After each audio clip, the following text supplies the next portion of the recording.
Hoosiers, it was 8 weeks ago when I first spoke to you about the unprecedented scourge attacking our state and the steps that we would take to fight it. For these past weeks, I've said that we were only at the beginning of what would be a long race, and there are many miles to go.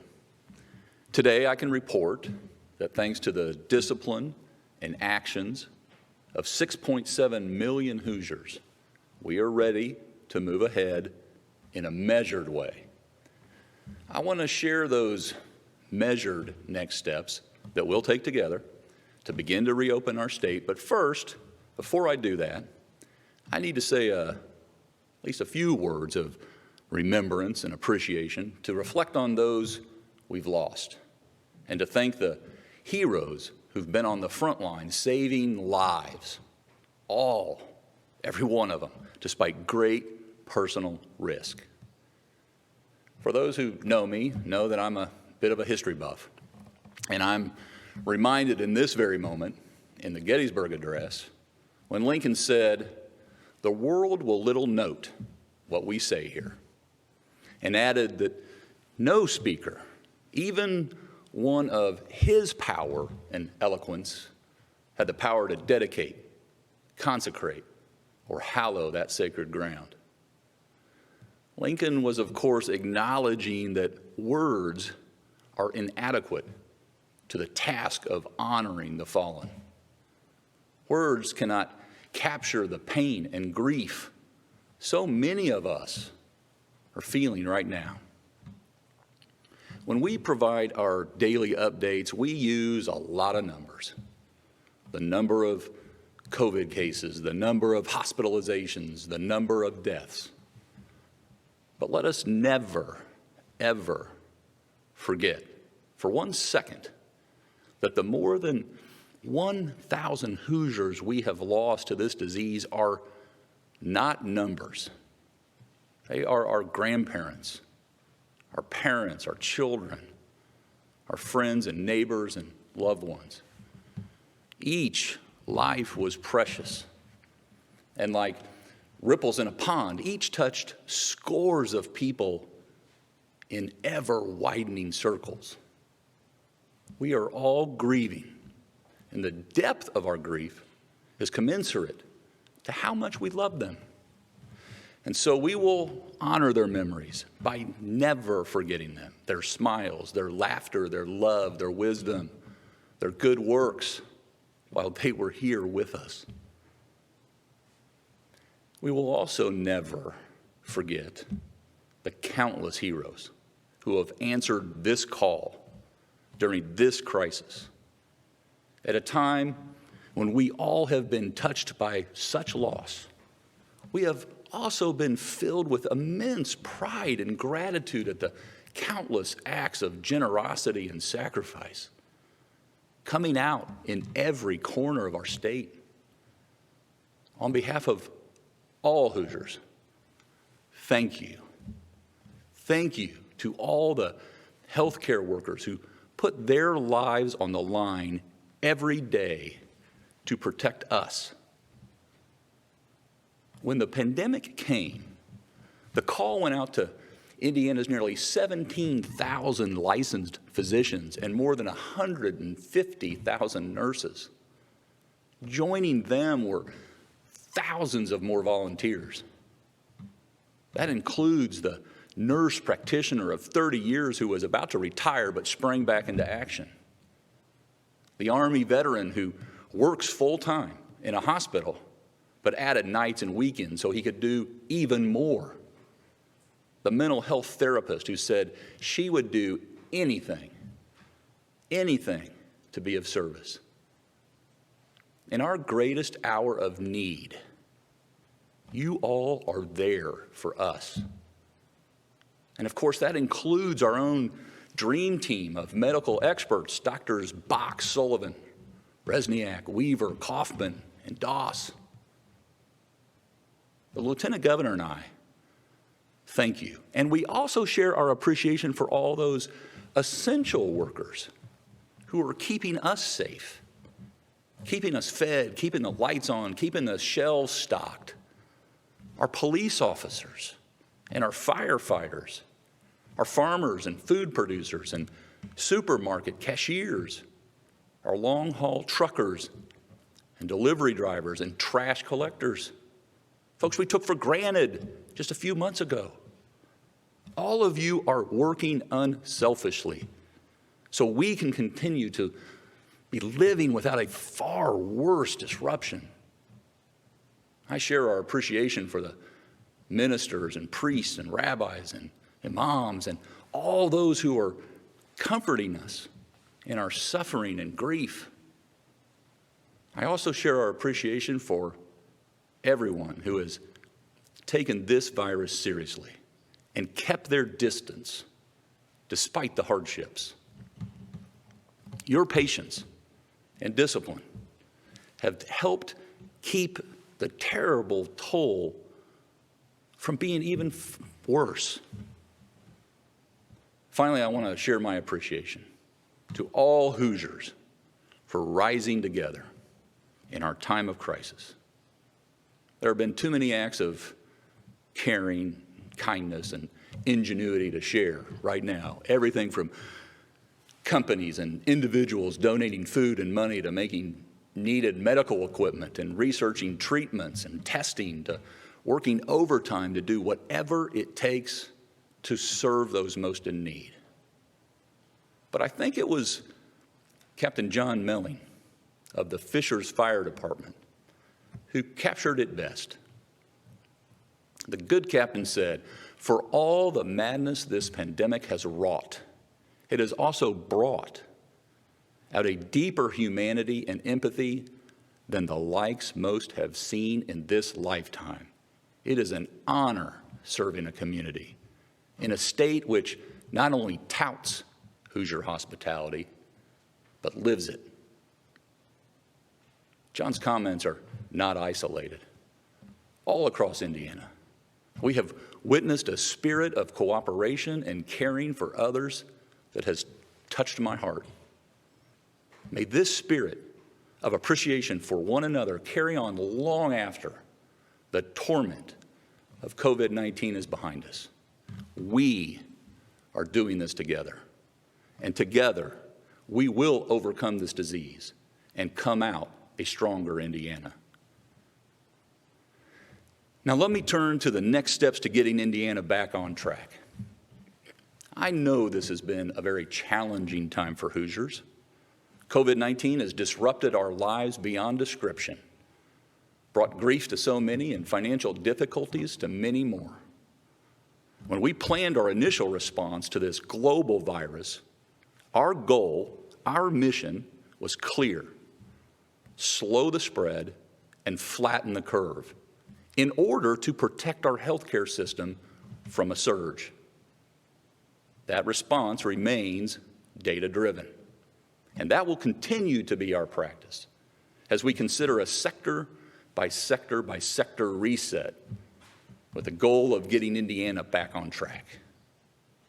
We will follow 4 guiding principles to determine how plans to reopen various sectors of the economy move forward. First, that the number of hospitalized COVID-19 patients statewide has decreased for 14 days. Our current data shows us that as a state, COVID patient admissions have decreased the past 2 weeks. Second, that the state retain its surge capacity for critical care beds and ventilators. Currently, statewide ICU bed and vent availability has remained above 40% and 70%, respectively, for the last 2 weeks. Personal protective equipment, or PPE, is critical for businesses as they resume operations, with masks in particular demand. The state is working with Hoosier companies that have already converted their lines of work to PPE or currently supply such materials. We're developing the Indiana Small Business PPE Marketplace to provide reliable access to PPE for small businesses that need help to comply with this new safe workplace precautions. Businesses and nonprofit entities with fewer than 150 employees and registered to do business in Indiana will be eligible. More details on this program will be forthcoming. In addition, we will be distributing $300 million to counties, cities, and towns via a population-based formula, which is the first installment from the Coronavirus Relief Fund. The third principle is that we can test all Hoosiers who are COVID-19 symptomatic. At the outset of the virus, Indiana deployed a dozen strike teams to congregate settings, especially nursing homes, to quickly respond to suspected COVID cases.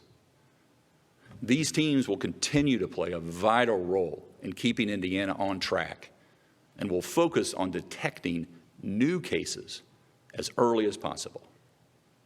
To help in the early detection of new cases, the state has partnered with OmptumServe to add 50 testing locations in strategically located parts of the state. These sites will enable over 100,000 more Hoosiers to get tested per month and aid in the early detection of new cases. Hoosier employers, employees, and consumers can have confidence anyone concerned they may be sick due to their symptoms or having been in contact with someone who is will have the ability to get tested. Which leads me to my fourth and our guiding principle for getting Indiana back on track, which is to contact all individuals who test positive for COVID-19 and expand contact tracing. We will aggressively track new cases through a centralized contact tracing program to help slow the spread of the virus. While ISDH, the state health department, in cooperation with local health departments, has engaged in contact tracing since the first positive case of COVID-19 was reported in early March, centralized contact tracing will begin May 11th. This will enable us, the state, to ensure all future cases are tracked and recorded in a uniform and timely fashion. All Hoosiers who test positive in the future will receive a text, email, and a call from one of the state's over 500 contact tracers currently being onboarded. These tracers will identify other Hoosiers potentially at risk and help provide resources those individuals need. So, to ensure we can make steady, continued progress, getting Indiana back on track, we will continue to watch our number of hospitalized COVID-19 patients, make sure they're diminishing, that we retain sufficient critical equipment, PPE, that we're able to test all citizens who might be symptomatic, and that we can track those who test positive. Given the trends moving in the right direction on all four fronts, I'm ready to announce the next steps. We have developed a 5-stage roadmap. I said earlier, we have a lot of numbers. And that is with our collective efforts. Those efforts will help us reach the goal of having Indiana back on track by July 4th, Independence Day. Of course, this roadmap is subject to change. New guidance provided regularly, and the more that is known about this disease every day may alter our course. Since March 24th, we've been hunkered down. We're calling this stage, Stage 1. During this time, essential manufacturing, construction, infrastructure, government, business healthcare, and other critical businesses and operations have been open, while K through 12 school buildings remain closed and all their activities canceled. Since Monday, Hoosiers have been able to resume having elective medical procedures. Stage 2 will roll out over the next 3 weeks. Nearly all of Indiana will move to Stage 2 this Monday, May 4th. Marion and Lake, our two most populous counties, may begin Stage 2 on May 11th to ensure our new testing and contact tracing programs are up and running. Cass County, which recently had an outbreak, may start Stage 2 on May 18th to make sure they don't overwhelm the area healthcare system. As we work to get back on track, we must still protect the most vulnerable among us.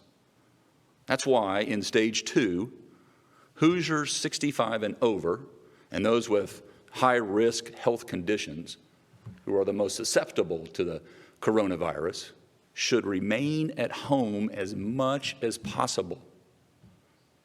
In Stage 2, we'll be easing restrictions in, again, a measured way. Although local governments may impose more local strict guidelines as those conditions dictate. We are lifting the essential travel restrictions and permitting social gatherings of up to 25 people, following the CDC's social distancing guidelines. State government offices will begin to open for limited interaction with the public.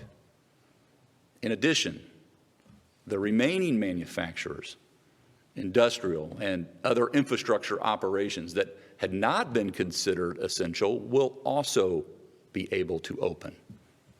Retail and commercial businesses will open at 50% capacity. Examples would include apparel and furniture, jewelry, and liquor stores that have been operating as curbside or delivery only. Shopping malls may open at 50% capacity, with indoor common areas restricted to 25% capacity. Restaurants and bars that serve food may open starting May 11th at 50% capacity, but bar seating will remain closed. Personal services such as hair salons and barbershops, nail salons, spas, and tattoo parlors also may open May 11th by appointment only and must follow social distancing guidelines. Those who work in office settings are encouraged to continue to work remotely whenever possible. In fact, if anyone can work from home, we encourage you to do so. Before I discuss Stage 3, let me make this one point clear. Starting May 8th, for all 92 counties, Indiana worship services may also convene following specific social distancing guidelines. While those 65 and older and those at elevated risk will be asked to stay home. Our preference, my preference, is that you continue virtual and outdoor services. And church leaders, we need you to keep your congregations safe. If health indicators remain positive, on May 24th, we'll move to Stage 3. Individuals at risk, including those over 65, may venture out cautiously. Those who can work remotely should continue to do so. Social gatherings of up to 100 people may occur. Retail stores and malls may move up to 75% of capacity. Movie theaters may open at 50% capacity. And mall common areas such as food courts and sitting areas may further open at 50% capacity. Playgrounds, tennis courts, basketball courts, pools, campgrounds, and gyms and fitness centers may open with restrictions and social distancing. All the while, we will be constantly monitoring what is happening in every community across our state, real time. We will be looking at hospital admissions, how many ventilators and critical care beds are available in each region, our capacity to test more Hoosiers, and how our contact tracing system is working. That is the data that has guided us every day since this emergency began. And we're not going to let off the gas now. We will continue to monitor every day. And while we're hopeful that we have the momentum to move into this stage later in May, we will be cautious and make the best decisions for Hoosiers based on the situation at that very moment. If still on track, on June 14th, we'll advance to stage 4. We hope we can open up the stage even more in mid-June to get you back to even more of the activities that you and your family are used to and missing so much over these last recent weeks. In stage 4, face coverings will be optional, and social gatherings of up to 250 people may take place, and large venues may open with adherence to social distancing guidelines. State government buildings will reopen to the public. Professional office building employees may resume work at full capacity. Retail stores, malls open at full capacity with social distancing guidelines in place. Dining room service may be open at 75% capacity. Bar seating in restaurants may open at 50% capacity. Cultural, entertainment, and tourism may open at 50% capacity. This includes museums and zoos and bowling alleys and aquariums and the like facilities. Recreational sports and leagues and tournaments may resume, and amusement parks, water parks, and like facilities may open at 50% capacity. Our goal is to have all areas of the state reach stage 5 beginning July 4th. Now, even in stage 5, we will continue to do social distancing, but conventions, sports events, fairs, festivals, the state fair, and like events may resume, and remote work will still, of course, be optional. Retail stores, malls, restaurants, bars, nightclubs, gyms, and personal services may operate at full capacity. Restrictions will be lifted at amusement parks, water parks, and like facilities. At this time of the stages, we will decide how to approach the next school year. So Hoosiers, this is our 5-stage plan to get Indiana back on track. It's a methodical, step-by-step plan for steady progress, which we'll carefully monitor. You can read more about this at backontrack.in.gov. Now comes the hard part. As life starts to slowly return to that new normal, making progress towards being fully back on track will require constant vigilance from all of us as we lift restrictions and more people return to work, visit a store or restaurant, and participate in more activities. the number of COVID-19 cases will likewise increase. If we cannot continue to meet our 4 guiding principles, all or portions of the state may need to pause or even return to an earlier phase of our stay-at-home order. In other words, this is up to each and every one of us, all of us.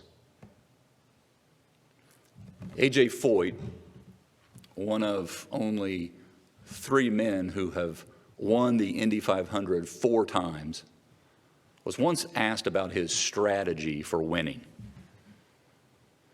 He said, the race is won in the last 50 laps. He knew that the keys to such a long race had to do with patience and discipline and perseverance.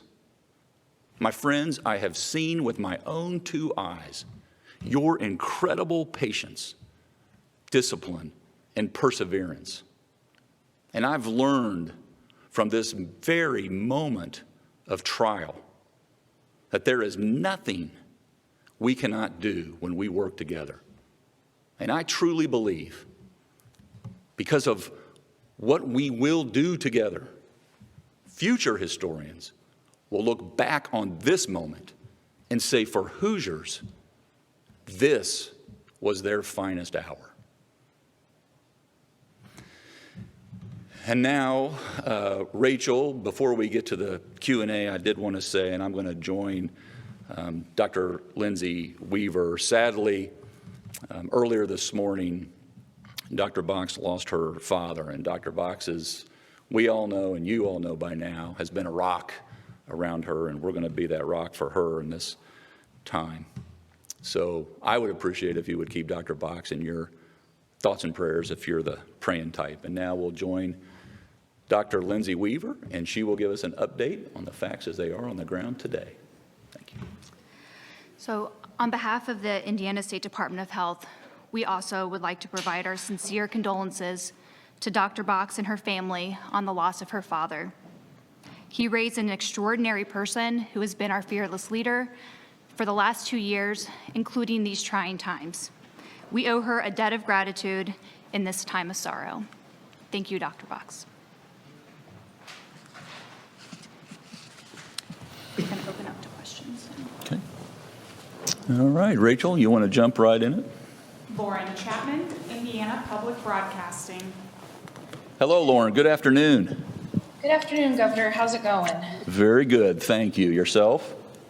Not too bad. I do want to ask, especially as we reach this point of reopening the economy, especially certain sectors of the economy, and as you said, that you do expect cases to increase. I guess the question that I have, and it's something that other folks have asked me, was kind of what was the point of the stay-at-home order? If we know that we are going to see an increase in cases, if we know as a result of reopening the economy that we are likely to see an increase in deaths, was the point to build in hospital capacity, or was it to preserve life? Well, we've always said that we wanted to be in the position to be able to care for anyone that has been adversely affected by COVID-19. The whole point, to answer your question directly, is to make sure that we have the ability to do that and the resources to do that.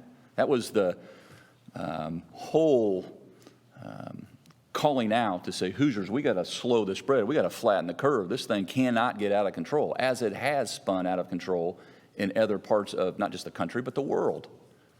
And we'll let the facts speak for themselves. Those numbers that I referred to earlier, we have that at the moment under control. We're looking at a few areas of the state, happen to be the most populated areas of the state, Marion County, Lake County, and where we had an outbreak in Cass, where we've not lifted.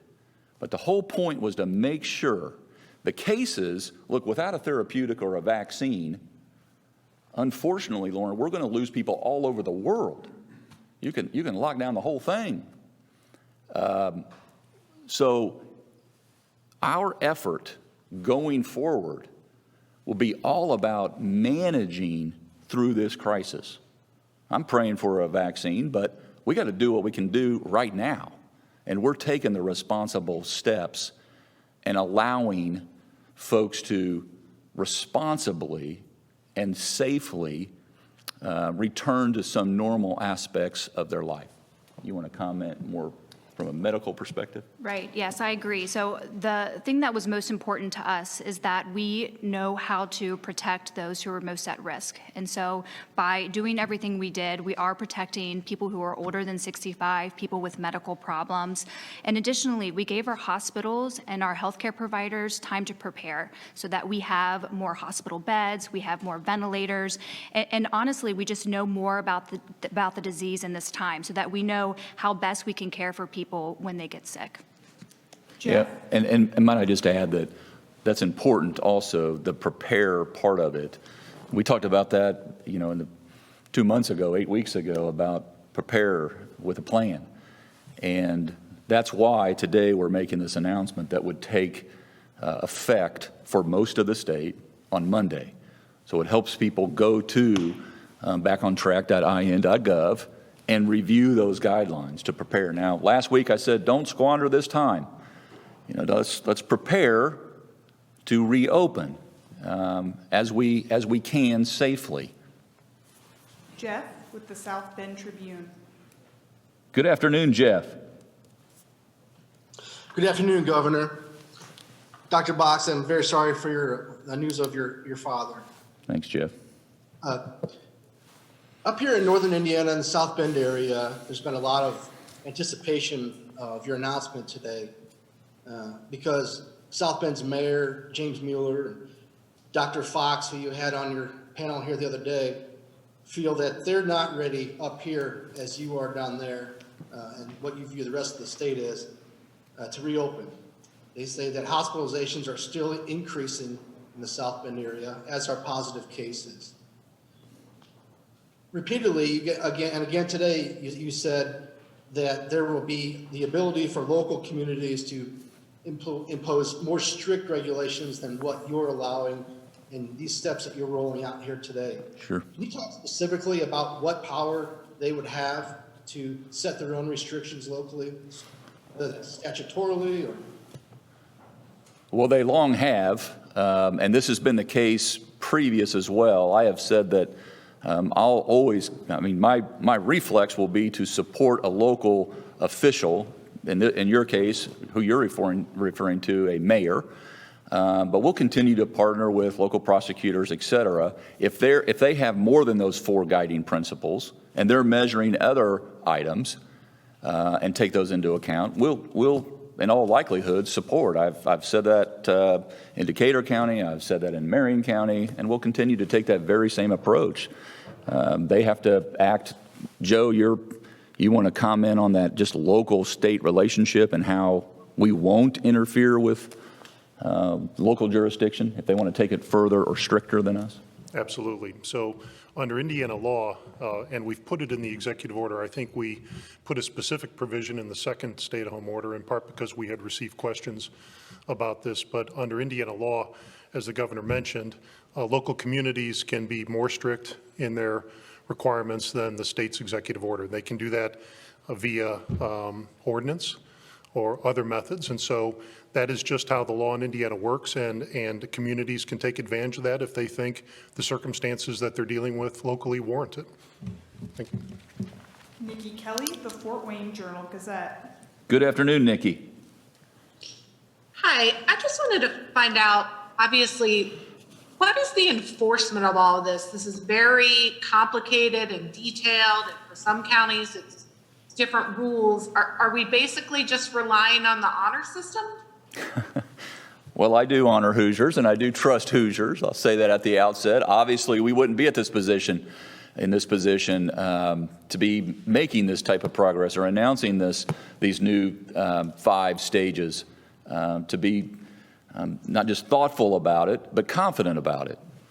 And yes, that's because 99.99% of Hoosiers have been doing the right thing and making a lot of sacrifices, by the way, in terms of their daily lives and their financial well-being, for that matter.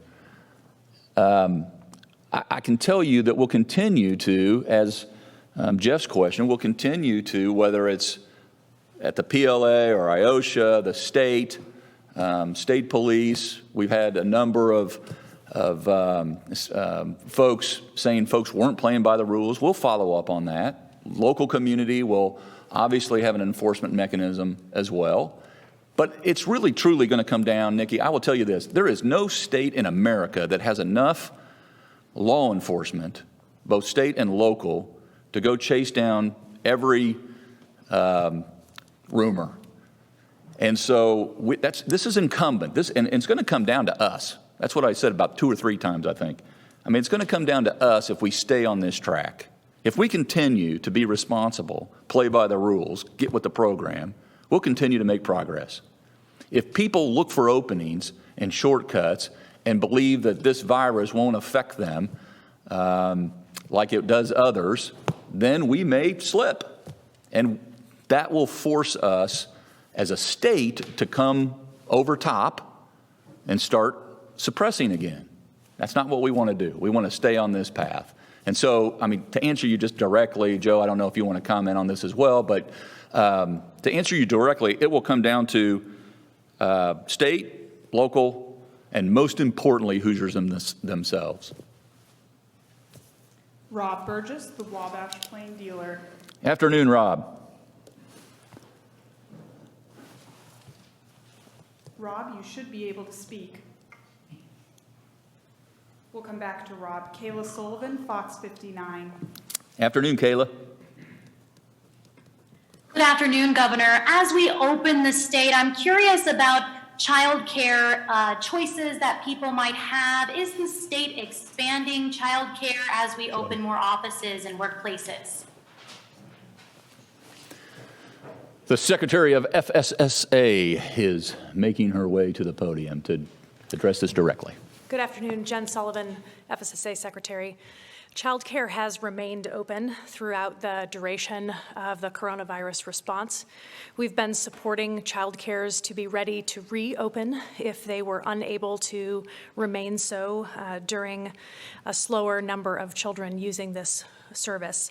We have continued to support those who were primarily taking care of healthcare providers, first responders, and will continue to support the reopening for sufficient childcare as we move through each of the stages of the Reopen project.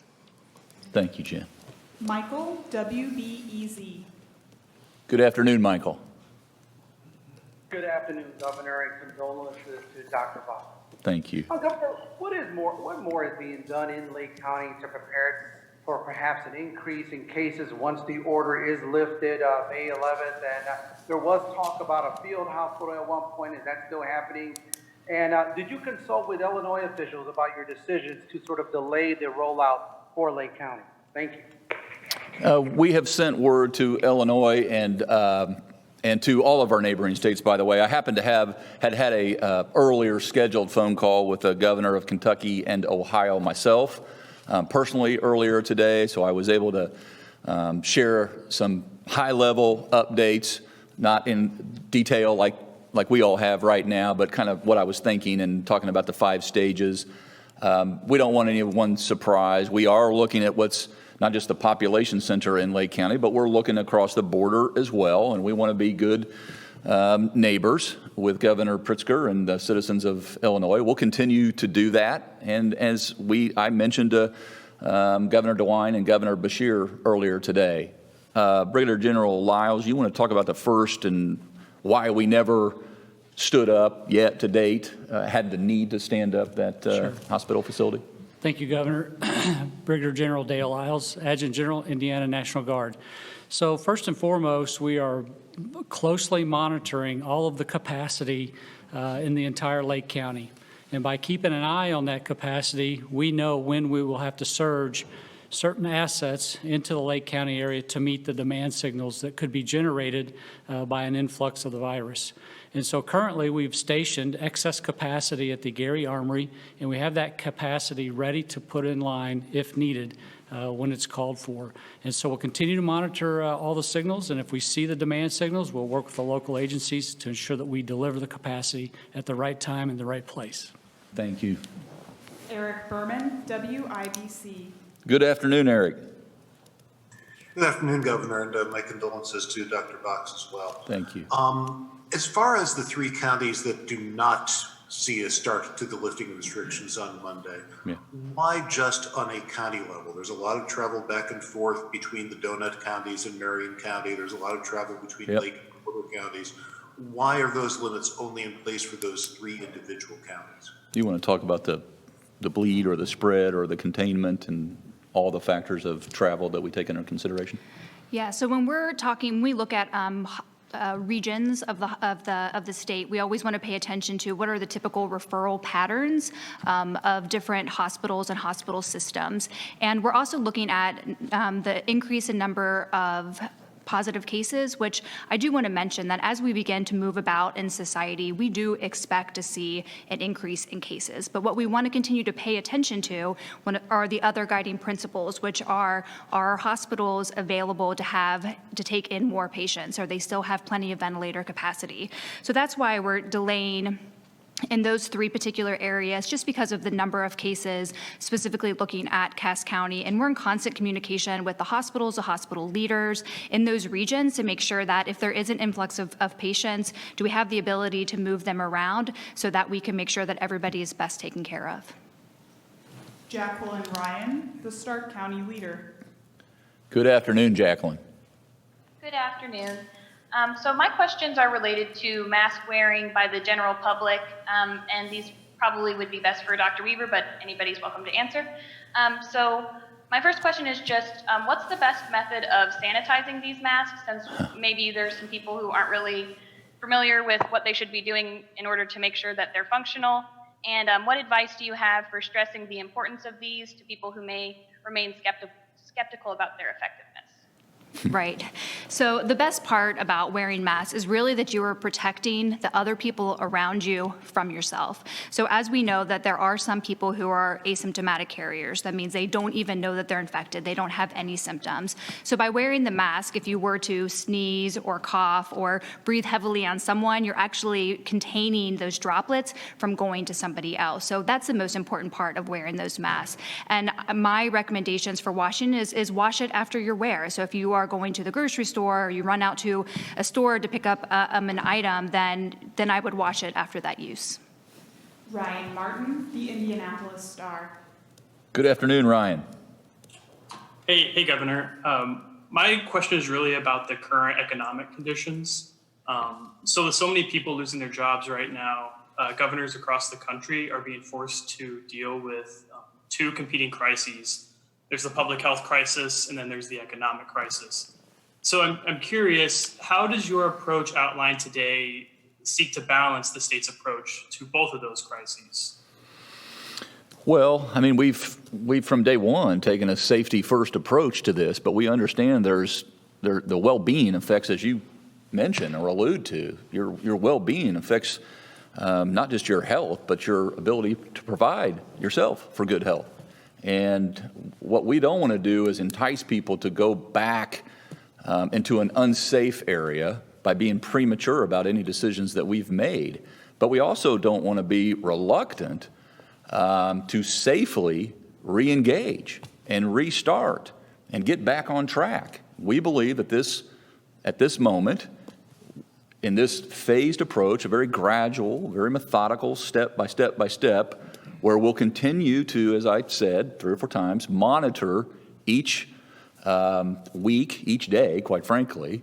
We were looking at numbers very late last night and very early this morning all over the state of Indiana. And so it's finding that sweet spot. This is a little bit of science and it's a little bit of art. And we think we got the timing right. By the way, you're going to start to see, I suspect, other states who are looking at similar numbers take similar steps. And you'll see states that don't see similar numbers not take those steps. Cassie Garrett, Whitewater Publications. Good afternoon, Cassie. Hello, how are you? Very good. And yourself? I'm good, thank you. And my sincere condolences to Dr. Box as well. Thank you. Governor, you mentioned the strategy around the testing sites and their locations. And as we work towards getting to that 50 testing site goals, can you share with us a little bit about what that strategy looks like that's helping guide that decision as to where those testing sites need to be, if it's based on numbers of cases or if it's based on like a parameter so that it's available to people? And also along that same line of questioning with the testing sites, do we know yet when the portal will be open? I know that you can register 48 hours before, and there was mention of the portal and the 1-800 toll-free line coming soon. Yeah. Do we know yet when that will be available? Yep. Yes, so all great questions. First of all, we already know of about 84 sites across the state that are seeing patients to test them for COVID-19, whether it be a clinic or a drive-through. And we have all of those compiled on a map on our website, the coronavirus.in.gov. In addition to that, we're going to be adding those additional 50 sites. So our goal is to have 20 that are going to open up next Wednesday, and then 30 more over the next week and a half after that. So the portal, our goal is to have that open on Monday, and we're going to add those sites to the map as well. When we were choosing locations, we based it on population as well as the number of cases in that area. And we very strategically, my team looked at the entire state of Indiana and decided where exactly do we need to focus those places. And for the next 30, we even reached out to local health departments to help engage them so that they can help pick the best place for us. Lindsay Erdody, the Indianapolis Business Journal. Good afternoon, Lindsay. Good afternoon, Governor. I'm curious, with the timeline being different for places like Marion and Hamilton County, for example, we could see businesses on the north side of 96th Street open when those on the south side of 96th Street would not be able to open. So what would you say to some of those business owners that might be upset by that on the south side of 96th Street? Well, I mean, again, we looked at the numbers, and you could pick a line north, south, east, west of wherever we are, and whether you're in Cass County, Lake County, Marion County, and ultimately you got to make a decision. And for Marion County, understanding that the testing that we have in place that's occurring here, understanding that the tracing program will be up and running on May 11th to have that centralized, uniform approach, we felt more comfortable with a May 11th. Now, again, I will continue to respect and work with Mayor Hogsett and his whole team. Dr. Kane will all be working hand in glove here toward the end of that lift, whether it's on our timeline or theirs, which is 4 days later. Kathy Treader, Ferdinand News. Good afternoon, Kathy. Kathy, you have to unmute your I'm mic. sorry, I clicked the wrong button. Apologize. And thank you. This has been a very informative session today, and I've appreciated all of them, Governor. Thank you, Kathy. My question is going to be for Dr. Weaver, and it's a question that has bothered me a little bit because we're getting so many different answers, and this is national actually, but affects us all. Some people say when you grocery shop, you have to take it home and wipe everything down with Clorox. Some say you do not. Some say to spray your mail with Lysol. Some say you do not. I've heard so many variables, and I feel like people would like to hear how, all of us regular people that grocery shop would love to know what we should be doing. Yeah. Yes, I think that the reason there's so many variables is that there are some unknowns in that. So we do know that the virus can live on a surface. And so that is why I think some people are recommending that you clean off something that's been touched several times. That being said, if you do your proper hand washing, most likely you're going to be okay with those items that you're bringing home from the grocery store. And again, as I mentioned the last time I was on here, bring your hand sanitizer with you. When you touch something, then sanitize your hands, and then you can move on from there. We don't believe that by eating the virus, that's not how you're going to get it. It really is if you touch something and then touch your face or touch your mouth. Yeah. If somebody doesn't ask the state's budget director a question, it's the first question I ask over the last 30 days is going to be today. But go ahead, Rachel, I won't intervene. Adam Wren, Indianapolis Monthly. Hello, Adam, good afternoon. Good afternoon, Governor. Because we are opening on July 4th, that seems to be a somewhat symbolic date. And you mentioned that this is part art and part science. How much of that date is the art?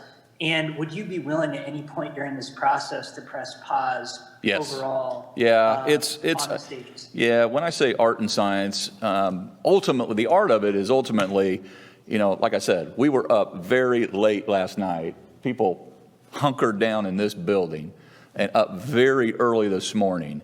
And part of it, the art of it, is making a decision, understanding that you have all the information that you can possibly get, and then effectively communicating it out to in this case, 6.7 million people who are waiting, who understandably are anxious about this day and the days forward. That's more of the art. The science will guide us. And July 4th, it just played out to July as we were looking at the data before us. But if, to your point, and that's a very, very, very important point, at any point, this is why we call it a roadmap. It's not just some slick word we're using. This roadmap, there's a lot of different ways to get to a point. And if a road washes out, you got to take a detour. And if something washes out along the way, we're going to have to take a detour, or we might have to put it in park. And so there are different gears to this. We just believe if we stay on the course that we're on right now and continue to make progress, which is reliant on the actions that we all in this together take. The state's going to continue to ramp up testing. The state's going to continue to ramp up tracing, all very important. But as I said at the very, very outset, we got to protect, in my mind, Adam, we got to protect two things here, two fronts. We have to protect the most vulnerable. We have to protect 65 years and older that the coronavirus, COVID-19, is disproportionately taking their lives. We have to make sure that they remain hunkered down. And we have to protect the resources that care for people in need. And we're doing that right now. However, we see no vaccine yet, and we see a lot of variables out there that could make us change course. But I thought, and I don't know how many governors around the country are doing this, to be quite honest, I thought it would be beneficial in receiving so much input on a constant basis from 92 counties that it would be more beneficial for folks to see how far out in the horizon we're looking and to see how optimistic, quite frankly, we are right now looking forward. And so that's why we went out to July. That's July 4th, yes, happens to be Independence Day, and it'll probably feel like a bit of independence in a different way.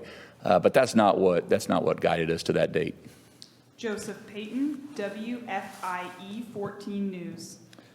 Good afternoon, Joseph.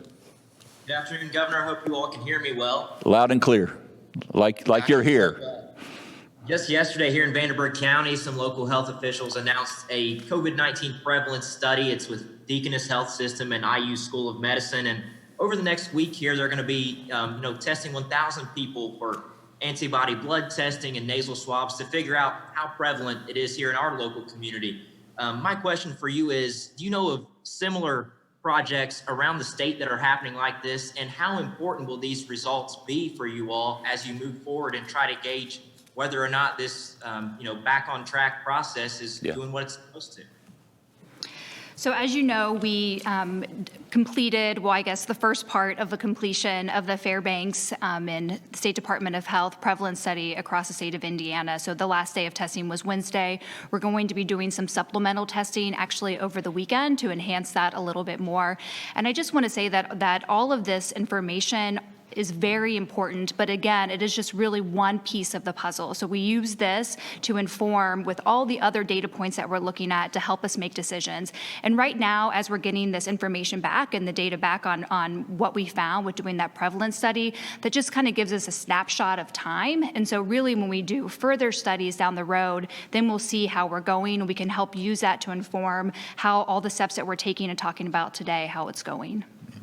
Our final question is from Dustin Grove, WTHR. Dustin, you're welcome to ask Chris, the budget director, any question. No, I'm just kidding. Hold on, let me grab my different notepad. Yeah, thank you.